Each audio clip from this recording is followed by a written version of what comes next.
They didn't threaten me. They didn't raise their voices. They didn't have to. All they did was smile and take my phone away. That was the day I learned silence doesn't always come from fear. Sometimes it comes from power. I was 22 when I first understood how invisible a person could become. I wasn't poor. I wasn't reckless. I wasn't naive. I was just replaceable. That's how they saw me. I worked as an assistant for a private events firm, exclusive parties, powerful guests, strict confidentiality, the kind of rooms where names mattered more than faces, and money spoke louder than truth. At first, it felt like success. Champagne glasses, private jets, people who never waited in lines. But something always felt off. The laughter lingered a second too long. The doors closed too quietly. The smiles didn't reach their eyes. The first time I tried to speak, it was small. I mentioned a guest who didn't belong on the list. My supervisor didn't look surprised. She leaned closer and whispered, "Some questions cost more than answers." I laughed nervously. She did in single quotes. Then came the rules. No phones past the lobby. No names written down. No questions after midnight. And if anyone made you uncomfortable, you misunderstood, they said.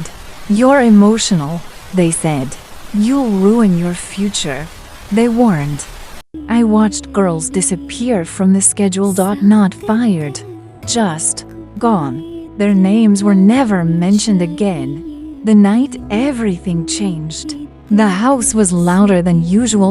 A fundraiser, offshore donors, old money. I was told to stand by the stairs and observe. That's when I saw him. He wasn't famous. He wasn't flashy.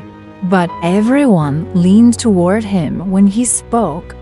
Power recognizes power. I noticed how people avoided looking directly at his eyes. How conversations stopped when he entered a room. How security moved before he asked. And how one girl barely older than me froze when his hand touched her back. She looked at me, just for a second.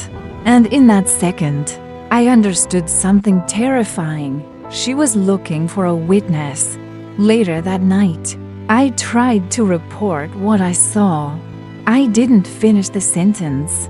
A man I'd never met before slid a folder across the table. Inside were photos. My apartment, my mother at work, my brother's school. He spoke gently, like a doctor delivering bad news. Some stories aren't meant to be told, he said, and some people aren't meant to survive telling them. I signed the NDA. I walked out. I didn't cry.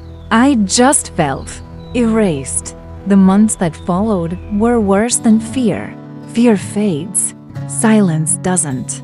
I went back to a normal job, normal days, normal conversations.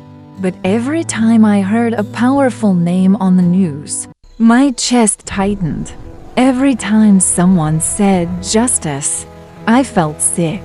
Because I knew how cheap silence was and how expensive truth could be. Years passed. Then, one morning, my phone wouldn't stop vibrating. Messages, alerts, headlines, files leaked, documents released, names whispered. The Epstein Files. I sat on my bed, shaking, scrolling through page after page of sealed records finally dragged into the light. Some names were redacted, some weren't, but the pattern was undeniable. And for the first time in years, the world was listening. I didn't speak immediately. I watched. I saw powerful people deny, deflect, disappear. I saw media panic. I saw survivors being questioned instead of believed. And I realized something important. Truth alone isn't enough. Timing is everything.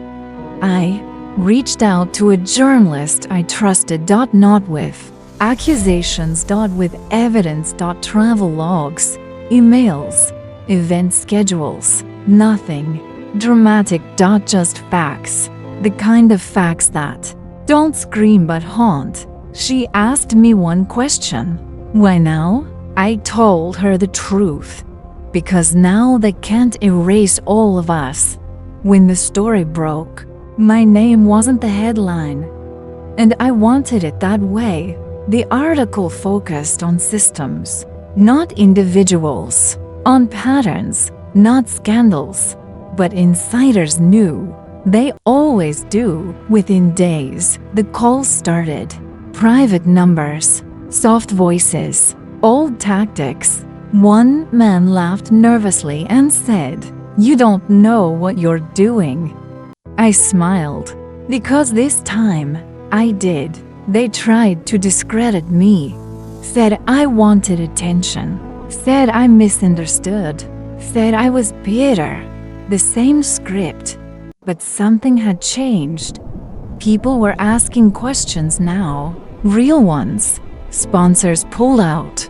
Boards resigned. Investigations reopened. Slowly, quietly, just like they used to operate. I was invited to testify. No cameras, no applause, just a long room and tired faces. I told them everything. Not with anger, with precision. Dates, times, locations. The room was silent when I finished. One man cleared his throat and said, "This confirms what we feared." I corrected him. "No," I said, "this confirms what you ignored." Afterward, I sat alone in my car for a long time, waiting for something. Relief, triumph, closure. None of it came. Instead, I felt calm. And for the first time, safe. Some people ask if exposing them ruined my life. The truth, silence did that long ago. Speaking just gave it back to me. Not everyone was punished. Not every name was revealed. That's the part no one likes to admit. Justice isn't a movie ending. It's incomplete. Messy. Slow. But it's real. And it moves forward, even when dragged. I still think about the girl who looked at me that night. I never learned her name, but I hope she knows this. She wasn't invisible. She was just early. They silenced me once because they thought I was alone. They were wrong. Because silence breaks the moment someone speaks and someone listens. And this time, the world did both.